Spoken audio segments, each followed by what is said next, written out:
My name is Tom. I'm the Deputy Director of Academic Centres at the University of Cambridge Institute of Continuing Education and the Academic Director for the Biological and Health-Related Sciences.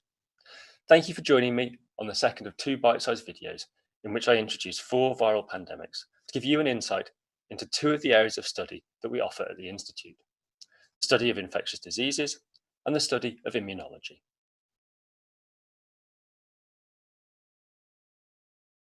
The 4 viruses I'm going to introduce are smallpox, HIV, the virus that causes AIDS, influenza, the cause of flu, and SARS-CoV-2, the cause of the current COVID-19 pandemic. Now, smallpox is thought to have first appeared around 12,000 years ago. There's clear evidence of smallpox infection in the Egyptian mummies, and pandemics have been recorded in ancient Greece, in Japan, and across Europe and Asia. Smallpox was responsible, in fact, for widespread decimation of the native and South American populations following its introduction by European settlers. And in the latter stages of the 18th century, smallpox is estimated to have been killing around 400,000 Europeans every year. And by 1967, there were an estimated 10 to 15 million cases per year around the world, and around 2 million annual deaths. This was a big killer. Infection with smallpox results in a strong level of immunity and prevents reinfection, and that's a good thing. A closely related virus that causes cowpox also provides protection against infection.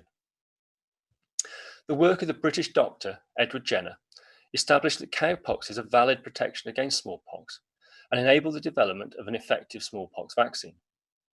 And then, following an international vaccination program by the World Health Organization, smallpox was declared eradicated in 1979, 2 years after the last reported natural infection. It remains the only human virus that has been eradicated.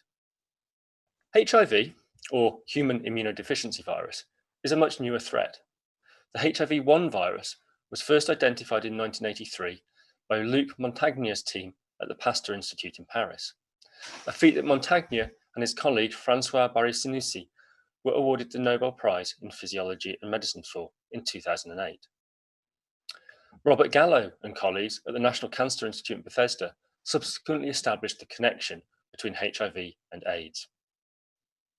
The introduction of the virus into the human population likely occurred from chimpanzees in West Africa during the late 1940s or early 1950s. HIV rapidly developed into a pandemic, spreading through sexual or blood contact.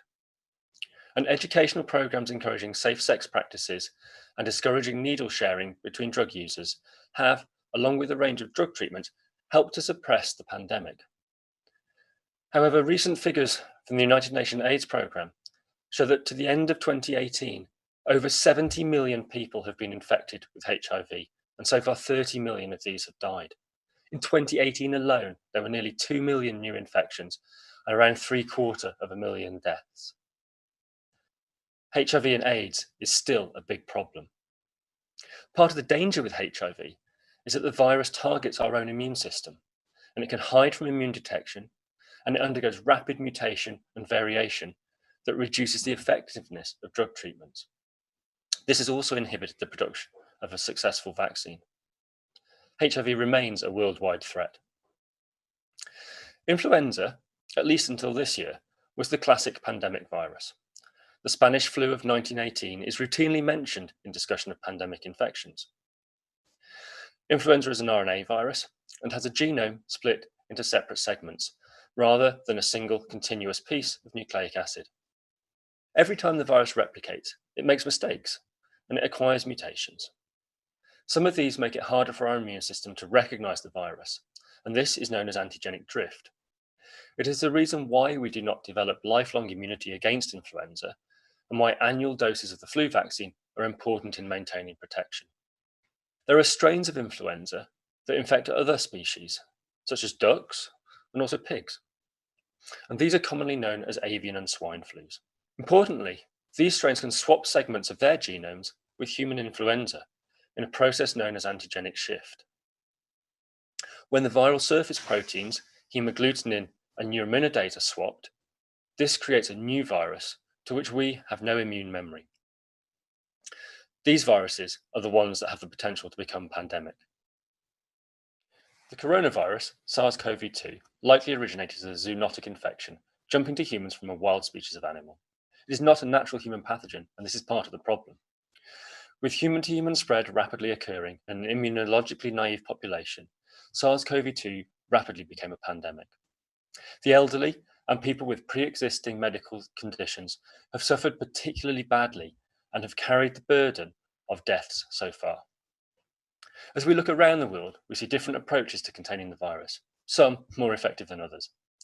With around 150 vaccine candidates currently at various stages of development, we can remain hopeful that in 12 to 18 months' time, some form of protective vaccine will be widely available. Until then, we have to remain cautious and continue to adapt our way of life to minimize transmission of the virus.